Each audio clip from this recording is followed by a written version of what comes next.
اب کیا کریں، نماز میں کیسے ہٹائیں، کتاب میں تو لکھا نہیں. تو اس پر غور کر لیں کہ اس کو عمل قلیل سے ہٹا دیں تو ہٹ جائے گا. تو اب سجدے میں جاتے ہوئے ہاتھ سے دھکیل دیا تھوڑا سا، سجدے کی جگہ ہو گئی، تو یہ حرج نہیں ہے اس میں. ایسے بہت سارے معاملات ہوتے ہیں کہ جو جس کی اب جیسے یہ آ گیا امام آپ سجدہ کیسے کریں تو گٹھا ہو گیا، تو کوئی کہیں لکھا بھی نہیں کہ اگر امام یوں ترچا ہو جائے تو نماز میں کیا کریں، یا گرنے کے قریب ہو گیا نہیں سنبھالیں گے تو یہ تو ڈھیر ہو جائے گا نیچے. تو نماز پڑھتے پڑھتے اب اس طرح اشارے سے اس کو درست کر سکتے ہیں، عمل قلیل سے درست کر سکتے ہیں. کہ عمل قلیل جو نمازی کے لیے مفید ہو. ظاہر ہے یہ اس طرح ہو جانا مانے خشوع تھا نماز کے لیے، وہ دل جمعی نہیں ہونے دے رہا. اس طرح کے بہت سارے کام نماز میں پیش آ جاتے ہیں، تو اس لیے ان کو کر لینا جبکہ وہ عمل قلیل سے ہو جاتے ہیں تو نماز میں کوئی حرج نہیں، یہ جائز ہے. اور اگر مفید نہیں ہے خواہ خواہ کیا تو پھر اس کو مکروہ لکھا ہے. واللہ تعالی اعلم ورسولہ اعلم عز وجل وصلی اللہ تعالی علیہ وآلہ وسلم. صلو علی الحبیب صلی اللہ تعالی علی محمد. بانی دعوت اسلامی کی بارگاہ میں عرض ہے کہ ابھی آپ نے رہنمائی فرمائی کہ نماز کے لیے دوڑنا مکروہ تنزیہی ہے، تو کیا جماعت پانے کے لیے بھی نہیں دوڑ سکتے؟ جماعت پانے کے لیے دوڑیں گے تو یہ تو عام طور پہ نماز کے لیے دوڑنا تو وہی جماعت کے لیے ہی دوڑنا ہوتا ہے کہ لوگ جماعت کے لیے دوڑتے ہیں. اور مسجد میں دھمک پیدا ہوگی تو یہ پھر مسجد کا ادب بھی پامال ہوا.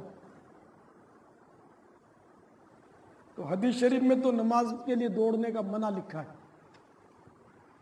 واللہ تعالی اعلم ورسولہ اعلم عز وجل وصلی اللہ تعالی علیہ وآلہ وسلم. صلو علی الحبیب صلی اللہ تعالی علی محمد. حضور یہ ارشاد فرماؤ کہ اکھاں بند کر کے نماز پڑھنا کیسا ہے؟ اکھاں بند کرنے دی صورتیں ہیں، خامخواہ اکھاں بند کر کے نماز پڑھنا مکروہ تنزیہ ہے. اکھاں بند کرنے چے خشوع آندا ہے تو افضل ہے. سوال پوچھا گیا کہ نماز میں آنکھیں بند کرنا کیسا، تو اگر بلا وجہ آنکھیں بند کرتا ہے تو نماز میں ایسا کرنا مکروہ تنزیہی ہے. اور اگر آنکھیں بند کرنے سے نماز میں خشوع آتا ہے، دل جمعی ہوتی ہے، دھیان ادھر ادھر نہیں بھٹکتا، دل لگ جاتا ہے نماز میں، تو اب آنکھیں بند کر کے نماز پڑھنا افضل ہے. تو نیت کے فرق سے احکام تبدیل ہوتے ہیں. واللہ تعالی اعلم ورسولہ اعلم عز وجل وصلی اللہ تعالی علیہ وآلہ وسلم. صلو علی الحبیب صلی اللہ تعالی علی محمد. بارگاہ امیر اہل سنت میں عرض ہے کہ ہاف آستین میں نماز پڑھنا کیسا ہے؟ آدھی آستین والا کرتا یا قمیص پہن کر نماز پڑھنا مکروہ تنزیہ ہے جبکہ اس کے پاس دوسرے کپڑے موجود ہوں. حضرت صدر شریعہ مفتی محمد امجد علی اعظمی علیہ رحمۃ اللہ القوی فرماتے ہیں جس کے پاس کپڑے موجود ہوں اور صرف نیم آستین یعنی آدھی آستین، ہاف آستین یا بنیان پہن کر نماز پڑھتا ہے تو کراہت تنزیہی ہے، اور کپڑے موجود نہیں تو کراہت بھی نہیں.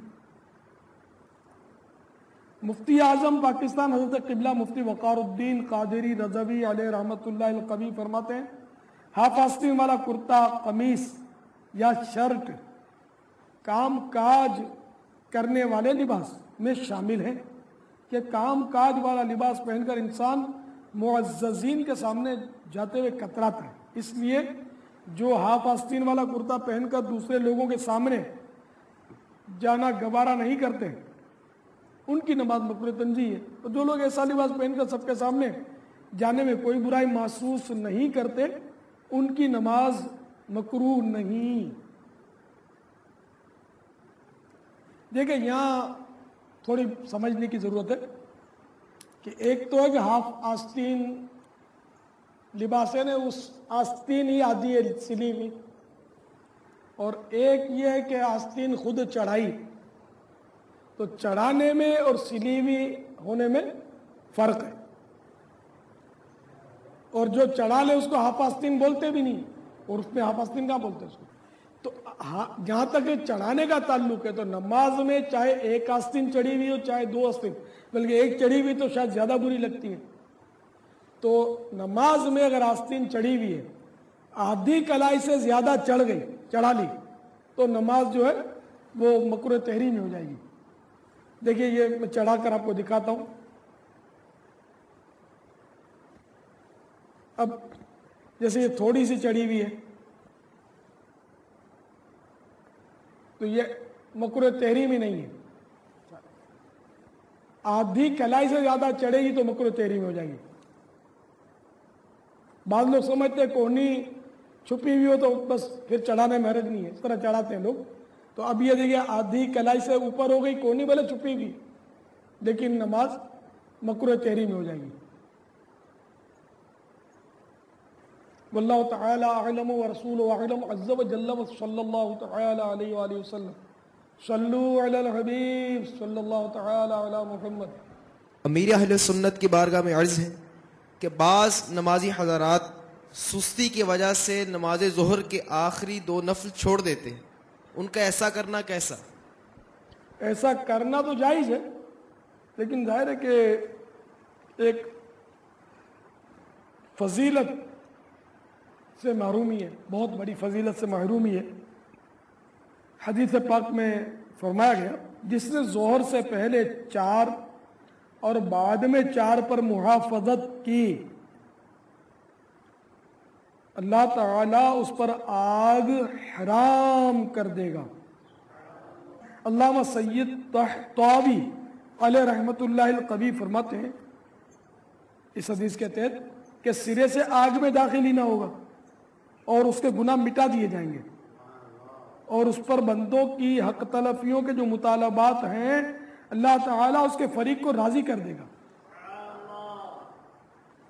یا یہ مطلب ہے کہ ایسے کاموں کی توفیق دے گا جن پر سزا نہ ہو. دیکھا اب یہ کہ فرض سے پہلے 4 اور فرض کے بعد 4، فرض کے بعد کی 4 میں 2 نفل آ گئے نا، 2 سنت اور 2 نفل. فضیلت کتنی ہے مزید سنیے کہ حضرت علامہ شامی قدس سرہ السامی فرماتے ہیں کہ اس کے لیے بشارت یہ ہے کہ سعادت پر اس کا خاتمہ ہوگا اور دوزخ میں نہ جائے گا. تو 2 نفل چھوڑنے کی وجہ سے کتنی بڑی سعادت سے اپنے آپ کو محروم ہم کر لیتے ہیں بعض اوقات. میٹھے میٹھے سائیں بھائیو، جہاں ظہر کی 10 رکعت نماز پڑھ لیتے ہیں وہاں آخر میں مزید 2 رکعت نفل پڑھ کر 12ویں شریف کی نسبت سے 12 رکعت کرنے میں دیری کتنی لگتی ہے. استقامت کے ساتھ 2 نفل پڑھنے کی نیت فرما لیجئے. صلو علی الحبیب صلی اللہ تعالی علی محمد. خشوع و خضوع سے پڑھوں سب نمازیں، نہ بھاری ہوں فجر و عشاء یا الہی. امیر اہل سنت کی بارگاہ میں عرض ہے، کیا ہر مسلمان امامت کروا سکتا ہے؟ ہر وہ مسلمان جو امامت کا اہل ہے وہ امامت کروا سکتا ہے. واللہ تعالی اعلم ورسولہ اعلم عز وجل صلی اللہ تعالی علیہ وآلہ وسلم. صلو علی الحبیب صلی اللہ تعالی علی محمد. اور نماز پڑھانے کی بھی شرائط ہوں گی؟ جی ہاں، مسلمان ہونے کی بھی تو شرائطیں ہیں. جی، شرائط کس میں نہیں ہے؟ دنیا کا کوئی بھی کام کرے اس میں شرائط تو ہوتے ہیں. نماز کی شرائط آپ نے بیان کی تھی نا. ہاں، تو امامت کی بھی شرائط ہے. امامت کی شرائط الگ ہیں؟ جی ہاں. وہ کیا؟ مرد غیر معذور کے امام کے لیے 6 شرطیں ہیں، یعنی جو معذور شرعی نہ ہو